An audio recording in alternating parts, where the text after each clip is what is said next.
కట్టండి కట్టండి. సారీ. నా చెల్లి ఆగరా ఒరే పాపిస్తాడా, నువ్వు ఓ ఫ్రెండ్వా? ఇక్కడ అలా ఉమ్మేయకూడదు. సారీ సార్, ఏం ఇక్కడే మీ మీద పడింది. సారీ సార్, నా లక్ష్యం నీకు తెలుసు కూడా. ముందుగా ఓ అమ్మాయి నా కారులో ఉందని నువ్వెందుకు చెప్పలేదురా? ముందు కాదన్నా, వెనకాలంది. ఏనన్నా జోకా? నువ్వు ఊరుకోన్నా, నాకా వయసు పెరుగుతోంది. రేపు జ్వరం వస్తే నాకు ఆడపిల్ల తోడు కావద్దా? ఎందుకురా ఆడపిల్ల తోడు? వివిధ భారతి పెడితే తలనొప్ప, జ్వరమా, పలానా మందులు వాడండి అని వాళ్ళే చెప్తారు కదా. కరెక్టే సార్? మీరు చెప్తే కరెక్ట్.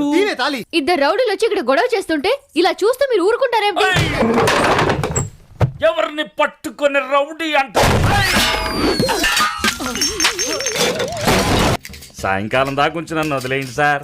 అయ్యా సార్ సార్ టేబుల్ ని గుద్దినందుకు 302 మరీ ఎక్కువ సార్. సామే పెద్ద మనసు చేసి శిక్ష కొంచెం తగ్గించండి సార్. అయ్యా సామే ముష్టి అరుస్తావు ఎందుకో? కుష్టోళ్ళ చేతులు అసహ్యం